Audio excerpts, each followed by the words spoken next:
Hello, my name's Adrian Goldberg. Welcome to the Byline Times podcast. The Byline Times telling you what the papers don't say, what radio doesn't report, and what telly doesn't tell you. This week is it time for a Women's Bill of Rights. It's 35 years since the UK ratified the grandly named United Nations Convention on the Elimination of all forms of discrimination against women, thankfully known as CEDAW for short. CEDAW sets out a comprehensive framework for tackling gender inequality. But critics say that because it's never been embedded in a law, unlike the European Convention on Human Rights, it's an inefficient tool for challenging government decisions which disproportionately affect women and girls. While the UK has become a signatory to it, it still won't do the things that it doesn't want to do. The government will still not do the parts of CEDAW that it's not interested in doing when it doesn't serve its wider agenda.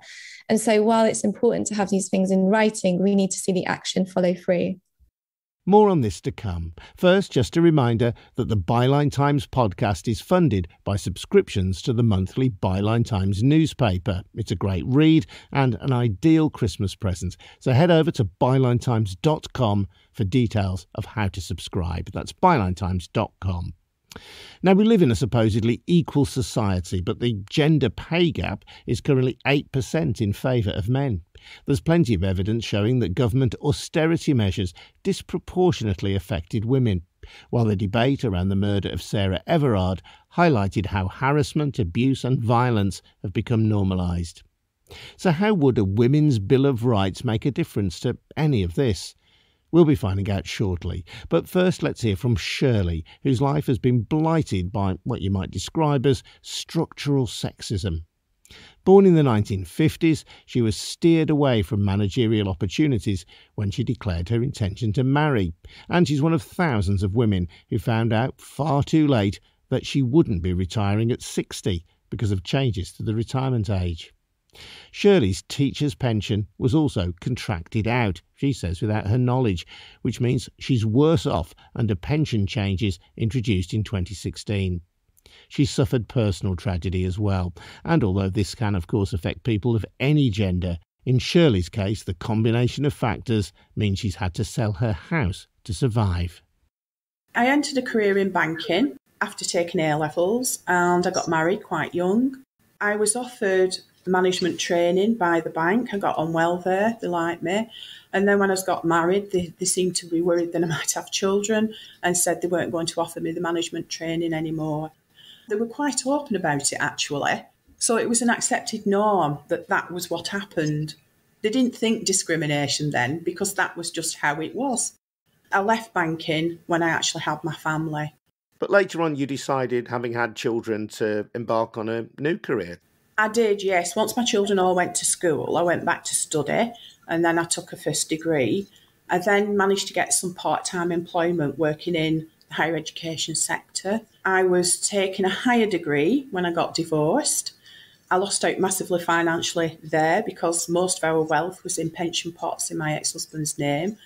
And in court, the judge said that because my state pension age was 60, she couldn't award me a share of all these pension pots. So at that point, the judge in 1997 recognises that your husband has got very healthy pension pots, but feels that you have no entitlement to them because you're going to be retiring at 60 anyway and you'll have access to your own pension pots. Yeah. But 2 years earlier, unbeknownst to you, and apparently unbeknownst to the judge, the law had changed. I didn't know my state pension age had been changed a few years earlier in 1995. And the government didn't notify me until about 2012. So they notified me then of the two changes. There have been two changes by then, one in 1995 and one in 2011. So 3 years before my 60th birthday, which is not really notification. In terms of my employment, I did complete my higher degree. I did go into university lecturing. Then took the roughly 2.5 years teacher's pension contributions I had at the point of divorce as far as I could by maxing out the payments I could make. I bought something called past added years. But even so, I've ended up with about half a lifetime's worth of teacher's pension. When I came out of my employment, it was a very sad time for me because my son had died, my eldest son. My returns to work weren't easy. It was really difficult. So just before I was 60, I actually came out of my employment. I then waited till I was 60 to draw my teacher's pension. But I had to think at that point about my mortgage, which was substantial, surviving the next 6 years financially, and what my future would be in terms of income. So I maxed out the teacher's pension lump sum to help pay some mortgage off, and then I kept some back so I couldn't pay the mortgage off fully. And then I used that money to survive for the next 6 years till I knew I could get my state pension as well. I needed to have a buffer because my teacher's pension wasn't sufficient to pay a mortgage and stay afloat. I had some health issues that hit, including breast cancer. So it was difficult, really. You discovered then in 2012 that you weren't retiring at the age of 60, which at that point was only 3 years away, but that the pension age had gone up first to 65. That was the 1995 Act. But then in 2011, your pension age had been increased to 66. So you had very little time to plan for those really significant changes. That's correct, yes. Then, as well, on top of those changes in 2016, there's something called the new pension rules, which change again what you're awarded and what you need to qualify to achieve a state pension. And that has impacted on me personally. One of the changes has involved what's called being contracted out. I didn't know I was contracted out in the teacher's pension scheme, and I have a deduction from my state pension. I'm in receipt of it now since September this year. So although you bought back your years of national insurance contributions, because your pension was contracted out, you're ineligible for the full state pension. Yes, even though I've got 49 years national insurance contributions. And you ended up having to sell the house? Yes. So I've lost a big share of the wealth from the marriage. And then having rebuilt myself, when I managed to get my higher qualifications and get full-time employment, I've just lost out massively financially. It's been very difficult. The years I bought in the past added years means you pay the national insurance contributions that the employer would have paid as well as what you pay. That has cost me a lot. So really, I wasn't receiving the income I was earning because I was having to invest a lot of it into trying to get the best teacher's pension I could.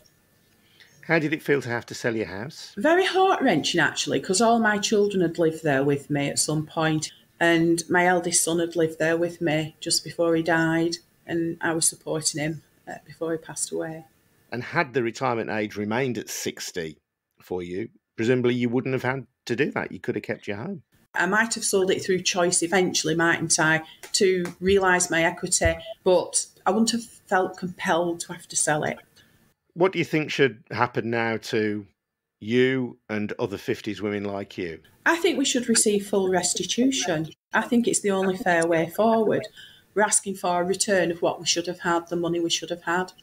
And I think that is the fairest outcome, given that this era of women are particularly impacted by the norms and expectations that they've had during their lifetimes, especially the working lifetimes, and the new changes to the rules in 2016, because they are specifically peculiar in their impact to this generation of women. That was Shirley's story. To understand the bigger picture, I've been speaking to Sian Norris, Chief European and Social Affairs Correspondent for Byline Times, and Dr Jocelyn Scutt, a Senior Fellow at the University of Buckingham Law School. In the summer, she compiled a report for the pressure group CEDAW in Law after a 3-day tribunal which received submissions from a range of interested organisations. Given that we already have an Equality Act and other laws designed to ensure fair treatment, I asked Jocelyn what a Women's Bill of Rights would mean in practice. When in 1986 that convention was ratified, it meant and it means that the government was making a commitment that this country would incorporate into domestic law all the terms, provisions and conditions of CEDAW. So number one, the reality is that the commitment has to be honoured because the government has made that commitment. In terms of the practical reality, getting enshrined in law that women's rights are human rights and human rights are women's rights is a jumping off point. And it's from there that we move on to addressing issues such as the 50s women and the lack of entitlement they're told that they have to proper pension provision. I mean, I would say that it astounds me that courts have not acknowledged that right as existing in the law as it is. Governments do have a commitment to notify women of changes that were happening in relation to age requirements and pension age requirements. And therefore, it would seem to me that women placed in that position do have a legitimate case against the government at the present time. However, we do need CEDAW incorporated into domestic law to make sure that all those rights are acknowledged in law. Then that can be used as a jumping off point for the 50s women, as it can be used for women who've been discriminated against in a range of ways that are not yet incorporated clearly and indisputably in the law as it exists in this country at the present time. Sian, do you think we need a Women's Bill of Rights? I think absolutely. This idea about personhood and women's rights being human rights is something we still struggle to recognise. We still are living with this legacy where women were seen as property, where women were passed as property from father to husband, where women didn't have rights to own their own home. It's only really recently in the 70s even that married women could put their names on mortgages and could take out credit cards without a male person's consent, such as their husband or their father.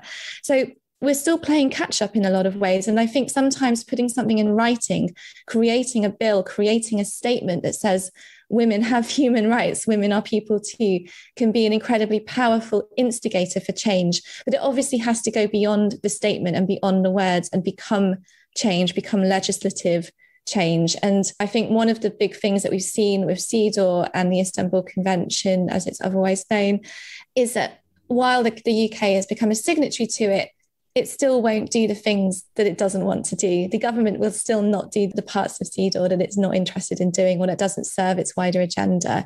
And so while it's important to have these things in writing, we need to see the action follow through. I'm just interested to explore the practical impacts of this, though. The areas you, Sian, would regard as key for the government to address the issue of equality, because in terms of pay, for example, it is illegal to pay men more for the same work as women. There are laws in place to stop harassment, intimidation, and violence against women, quite rightly, of course. So I'm just wondering what difference legislation will make to the lives of women rather than practical action. So I think the really key thing is, as you say, we have legislation in place. And in terms of an issue that I'm particularly interested in, which is violence against women and the treatment of women who have endured domestic and sexual violence. So one of the issues is funding. Now, if we have it in law that you have to fund specialist support services for domestic violence victims, then that's something that the Istanbul Convention demands. It says that you have to have funding. It has to be properly funded. So if we put that into law, then we would see a huge change because there would be a provision of refuge services for every woman who needed them. At the moment, that is simply not the case.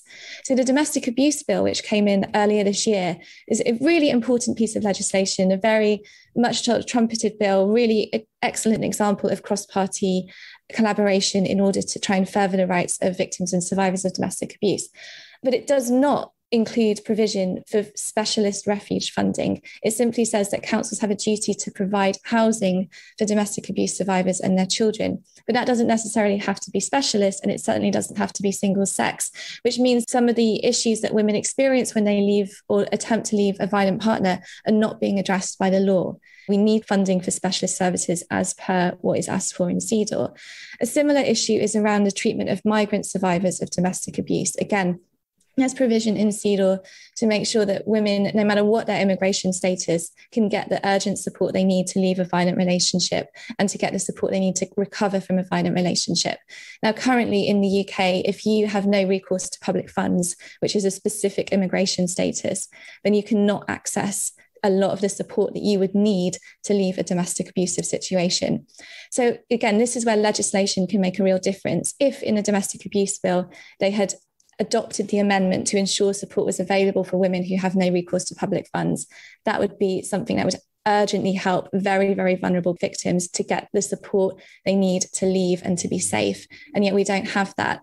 So I think legislation has a real part to play, because while we do have laws, while it's obviously illegal to assault, abuse, rape, sexually harass women or anyone, women, children or men, when it comes to the support that is in place, we need much firmer legislative support and much firmer legislation that actually explicitly funds services and explicitly protects those who are most vulnerable. And that's something that we're still missing at the moment, and which could be changed by adopting something like CEDAW.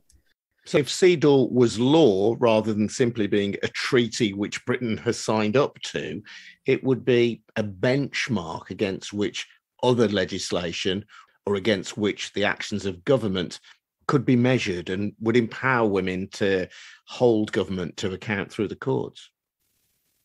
Yes, and it would go beyond government, of course. It goes to the private sector too, because the private sector has to acknowledge women as persons and women's rights.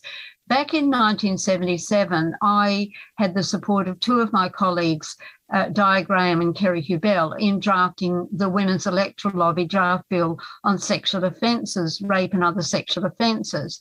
And in that, incorporated a provision that judges must mandatorily be educated into that new legislative change. Now, interestingly, that was not adopted at the time, but Canada this year has put into law that judges must mandatorily be educated into their sexual offences law and what the provisions are. And this would be a part of the Women's Bill of Rights in the United Kingdom when the Women's Bill of Rights comes into law, because one of the problems is that laws can exist, but if the judiciary doesn't actually understand what the principles are in CEDAW, or if other parts of the polity have not got a clue as to what CEDAW means, courts are not going to do their job. Just to give you an example of this problem, I was actually just reading a case which was a judicial review that was run against the Crown Prosecution Service in 1995. Now, in 1991, the House of Lords held at last that rape in marriage is a crime. In 1995, a matter went to the Crown Prosecution Service which related to a woman, an allegation that the woman had been imposed upon by her husband and partner in terms of anal rape. And the Crown Prosecution Service had decided that that should not proceed under criminal law because family law could deal with it just as well. Now, in my respectful submission, that's a nonsensical position to take, because most criminal acts involve tortious acts as well. That is, if somebody is hit on the head by somebody walking down the street by an axe, that would be a criminal act, grievous bodily harm, for example. The state would have to take that on as a criminal matter, and the person who was the victim and hopefully survivor of that crime would have a personal action against the person who had attacked them. And we don't say, well, because they could have a tortious action against the person who attacked them, we, the Crown Prosecution Service, are not going to proceed with grievous bodily harm action against the perpetrator. Now, what is utterly shocking is that Sarah Everard was killed, and we can now say murdered. And since then, there have been at least 81 more women killed. But is anybody rising up in demand for this to be acknowledged and recognised apart from women? And the answer, I'm sad to say, is no. When we look at that and we see As another example, the crimes that are mostly not proceeded with, it's flashing, criminal assault at home and other forms of domestic violence, and it's rape. Now, each of those are crimes primarily inflicted on women. And the idea that flashing, for example, is not going to be proceeded with because I suppose it's written off, it's not all that important, it shows a lack of perception and understanding on the part of the Crown Prosecution Service, which honestly has to get its act together, just as do, for example, the police, who are saying that if a woman's approached by a single police officer and she has any apprehension, she should flag down a bus. This is risible. And yet we are being told that this is what women should do, or this is what women have to put up with. So to come back to the point, a Women's Bill of Rights is absolutely essential, and the government must live up to its commitment in signing and ratifying CEDAW, and that Women's Bill of Rights must incorporate mandatory provisions that the judiciary must have education into what CEDAW means, but it can't stop there. Every single member of Parliament should be mandatorily educated into those provisions, as should everybody who has a role that means that they have an obligation to the citizens and to those who live in this country. If they are going to become members of Parliament, then they have to make this commitment that they will understand and be trained in CEDAW, and similarly if they're standing for local government. And we can't just keep saying, as we have acknowledged here today, that the law is enough, because the law is certainly not enough. But the law is the beginning. It's the foundation of the recognition that women are human beings too, and that women's rights must be affirmed in the law and then must be brought into operation by those parts of the polity who have the obligation to do that, such as the judiciary, the magistracy, the Crown Prosecution Service, members of Parliament in passing laws, and local government. Sian, when we have policies like austerity, when we have a crisis like the COVID pandemic, in both those instances, women are disproportionately affected. How do we ensure that a Bill of Rights for women operates in those quite grey and difficult areas of policy? So I think this is another example of where the laws are already existing, but they actually need to be enforced. So one of the things that is generally expected of the government and of public bodies such as councils is that they should have an equality impact assessment when they put together policy or legislation or even kind of public events. And that includes thinking about the impact of policies on women, the equality impact it will have on women. Now, this is something that is clearly not always being done, or not being done in a rigorous and proper way. And I remember very clearly in the early 2010s, I think Yvette Cooper asked for a judicial review to look at the equality impact assessment on the austerity policies. She wanted to find out whether the government had really gone into the details of how austerity was going to impact women more than it was going to impact men, which it did. I think 86% of the cost of austerity in the early years came out of women's purses. And so if we actually use the tools that we have, such as equality impact assessments, to hold the government to account when it's very, very clear that policy decisions are having a bigger impact on women and disproportionately affecting women and reversing even women's equality, then we could use that legislation, we could use these frameworks to challenge and to make sure these injustices don't happen. And again, I think, as Justin says, it starts with the law. We have to have these legislative things in place in order to build change and in order to create practical change. But a thing like the Bill of Rights for Women is a way of really enforcing those ideas about equality impact, about recognising what needs to be done in order to protect women's equality and in order to prevent this rollback and this backlash that we are seeing. But at the same time, when we have the laws in place, we need to be asking why they're not being taken seriously, why they're not being used, why the frameworks that we have are failing to protect women's equality in crises such as austerity or in crises such as the coronavirus.